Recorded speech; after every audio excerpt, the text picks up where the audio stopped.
everyone.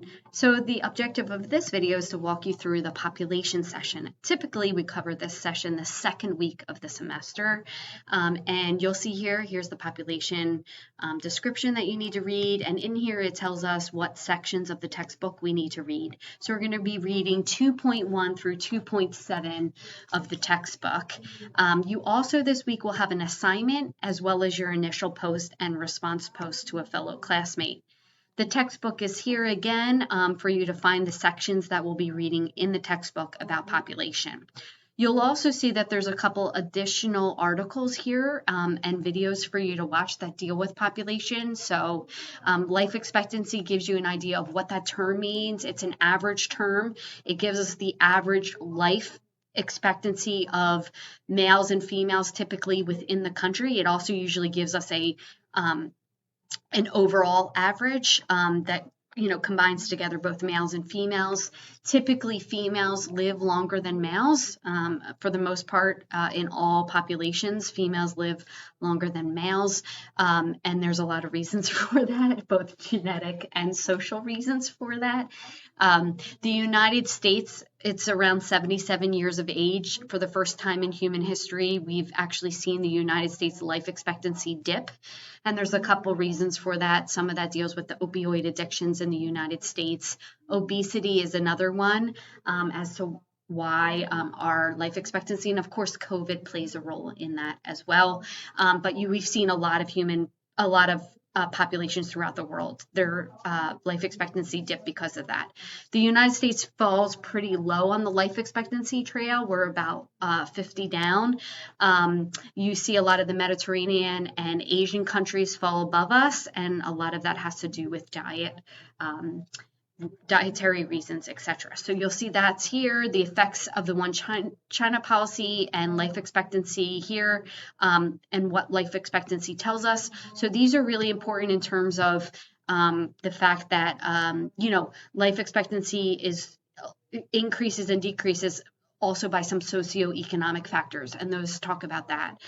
Here, these two articles talk about policies that were put into place to try and control population, and some of those policies, like the One China Child policy, was repealed, and that limited through taxation as well as rules that you couldn't have more than one child, and there are a lot of social consequences that go along with that. So that article talks about those social consequences that have been created in China because of that policy.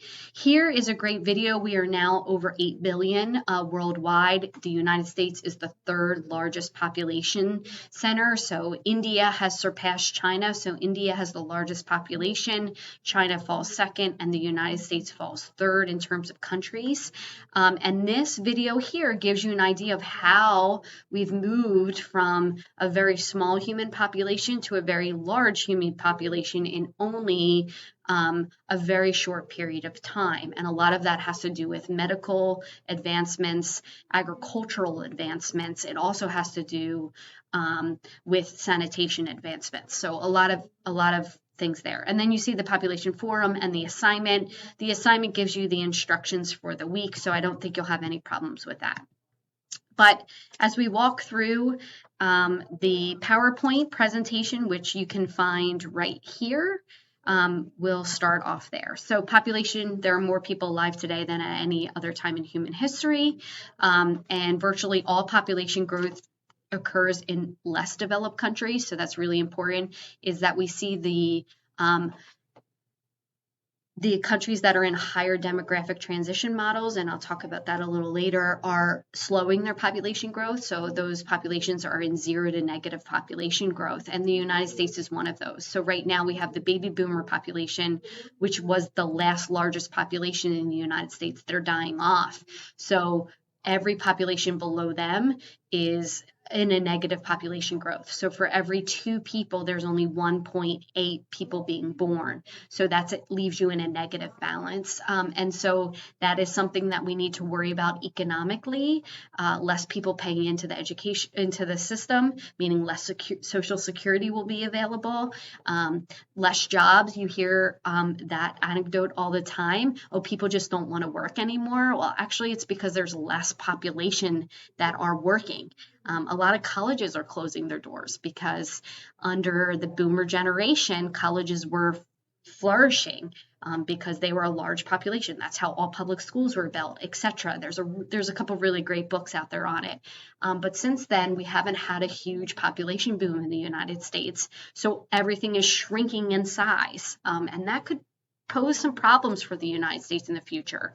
That's why you'll see a lot of countries like France, Japan, etc., talking about immigration to expand their population. So lots of things and reasons for that.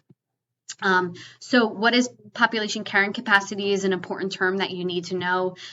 We are well above the 7.8 now. We're about 8.1 now. So it changes so fast that it's hard to keep up with.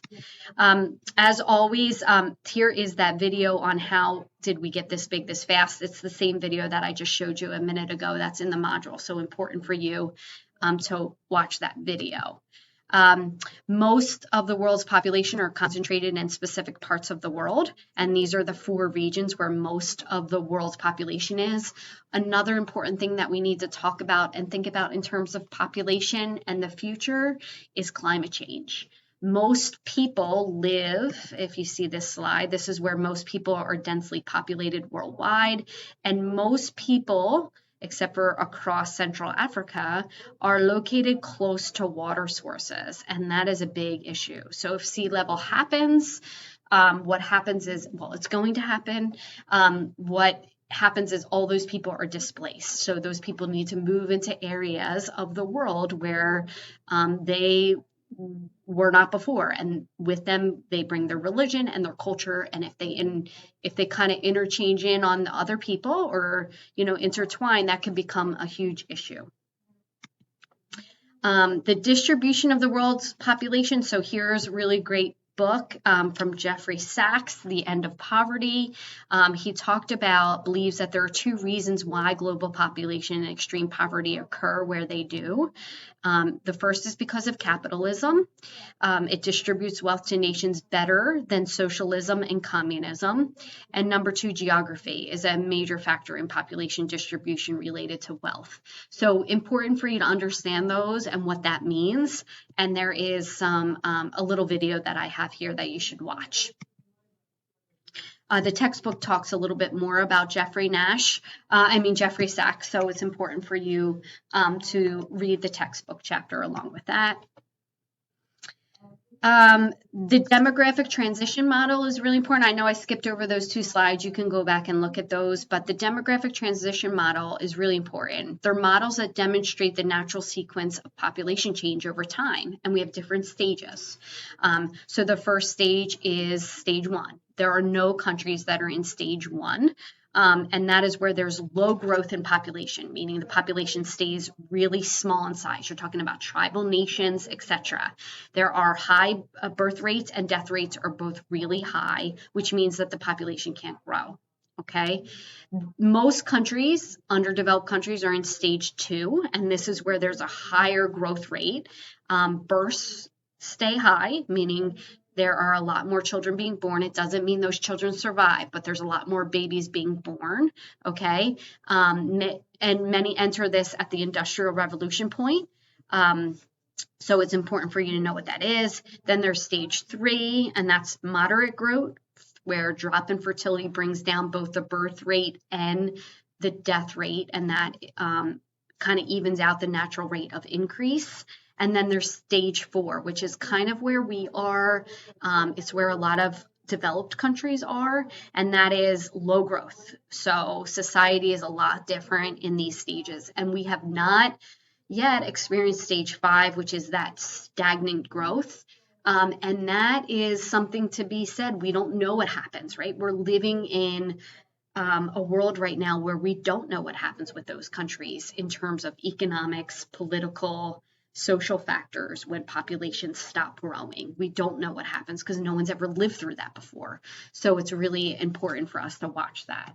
I have a really great video from Mr. Sin here that's going to walk you through all those stages of the demographic transition.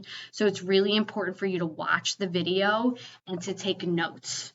okay? And there's a couple important terms as you're watching it. What happens with the birth rates in those countries in those stages? What happens to the death rates? Where are they in terms of economics, etc.? Okay, so as you're watching that video, I really want you to take notes and understand where they are in terms of the stages and what's going on in those stages, and that will help you. And this is just a little graph that shows you that. It shows you what happens in stage 1, in stage 2, stage 3, stage 4. I only have 15 minutes for these videos, so I apologize for kind of breezing through these. Of course, if you ever have questions about some of these topics or the embedded videos, feel free to reach out. The next thing I want to talk to you briefly about is population pyramids, and these are really, really interesting. So these population pyramids give us a basis to, it's like a bar graph, and it shows us where the population is of a country. And why is this really important to know? It's really important to know in terms of food resources, right, that carrying capacity idea, where resources need to be given to specific countries, and is that country's population exploding or is it slowing down? So demographers really like to know that information for economic reasons, right, for the worldwide economy, all of that kind of stuff. It's important to understand where countries are in their population profiles, okay? So the shape of the pyramid is determined by a couple things, but the graph actually shows us age, sex composition, and it shows us fertility rates, etc. for populations. But it is, the shape of the pyramid is determined by a bunch of different things, and so it's important for you to understand the difference between those things. A couple other really important terms that you need to know is fertility rate. So fertility rate is the measure of the average number of children a woman will have in her lifetime, and it ranges from less than 2 to over 6. And of course, that is related to populations and where they are in terms of their development. So higher fertility rates mean that females start having babies at an earlier age, and then they have them on. So in a country like Niger, the fertility rate starts at the age of 14. So if females start having babies at the age of 14 and they stop having babies, let's say when they're 35, that's a long period of time that they can have children. In the United States, our fertility rate is around 22, 23 years of age. So if you do 23, 24 years of age, and 40 is considered a point where women are supposed to stop having children, that number, I know tons of people who have had children over the age of 40 and viable pregnancies, but of course that number is creeping up due to medical advancements, but that only leaves a specific amount of years for them to have children. So instead of 30 years being able to have a child, it's only 20 years. And females in the United States, that number has creeped up, specifically for a couple reasons. Number one, women and the freedom of women. Women now go to college. They put off having children till later. Marriage is not forced upon women at specific ages, of course, in some parts of the United States, but in other parts of the United States, it's not. We talk about birth control. Typically, it's readily accessible, but of course, now with many of the political changes that are happening in the United States, that is changing. But that has allowed the United States, also the cost of children in the United States is exponentially high, lack of childcare. So there's a lot of reasons with why there are less children being born in the United States and why that fertility number has increased significantly. I mean, it's decreased in the United States, okay, how many children you can have, because our age of having children when we start having children has increased. Okay, so I'm just going to pause here and start part 2 in a second.